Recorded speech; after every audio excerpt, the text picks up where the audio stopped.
सभी को मेरा प्यार भरा नमस्कार।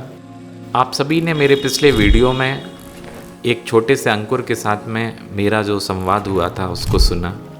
आइए इस वीडियो में प्रकृति के एक बहुत ही सुंदर रूप जिसको हम ओस की बूंदें कहते हैं, उसके साथ में मेरे जो मनोभाव थे और एक छोटी सी ओस की बूंद की भी एक यात्रा होती है, जिस तरह से हमारी एक यात्रा होती है। तो वैसे ही एक सर्दियों का दिन था, सुबह थी, ओस की बूंदें थीं और मैं था। तो ये संवाद शब्दों में नहीं था, लेकिन ओस की बूंद मुझसे जो कहना चाह रही थी वो मैंने अपने कुछ शब्दों में परोने की कोशिश की है। तो आइए इसको सुनते हैं।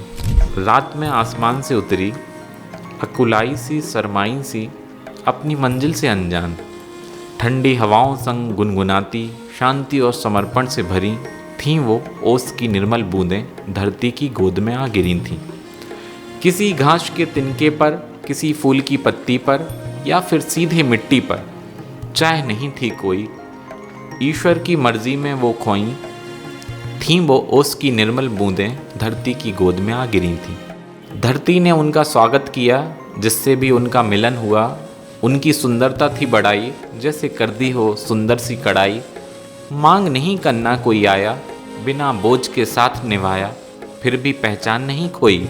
ध्यान मग्न सी बैठी रहीं, अपने सुख में खोई थीं वो ओस की निर्मल बूंदें धरती की गोद में आ गिरी थीं।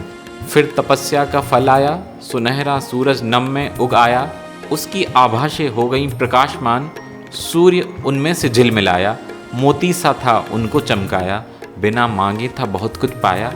दिवाली सा उत्सव उन्होंने मनाया, थीं वो ओस की निर्मल बूंदें धरती की गोद में आ गिरी थीं। फिर जाने का वक्त हो आया, छोटा सा जीवन क्या खूब जी पाया। धरती को था बहुत खूबसूरत बनाया, सीख लें हम जीने की कला इनसे, क्या खूब जीवन जीना सिखाया। लीन हो गई अंबर में फिर कहीं, थीं वो ओस की निर्मल बूंदें धरती की गोद में आ गिरी थीं। थीं वो ओस की निर्मल बूंदें धरती की गोद में आ गिरी थीं। तो एक छोटी सी कविता के माध्यम से जो ओस की बूंदें हमें सिखा के चली जाती हैं, एक छोटी सी जीवन यात्रा होती है। रात में वो आती हैं और सुबह सूरज के निकलने के साथ में ही वो हमसे विदा ले लेती हैं।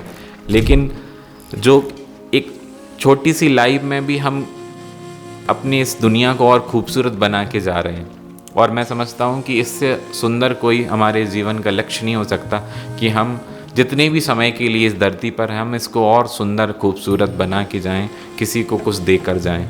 तो वो एक ओस की बूंद मैं समझता हूँ कि कहीं ना कहीं एक मैसेज हम सबको देती है कि मैं तो ये करके जा रही हूँ और तुम इस दुनिया को क्या देकर जाओगे। तो साथियों, इसी तरह आप हमारे इस चैनल से जुड़े रहिए और जल्दी ही हम एक और कविता लेकर, अपने मन के कुछ भाव लेकर, अपने आसपास से ही किसी घटना से, किसी वस्तु से, किसी परिस्थिति से जो मेरे मन में आता है वो मैं ज़रूर आप लोगों को सुनाऊंगा। तो जुड़े रहिए, सुनते रहिए।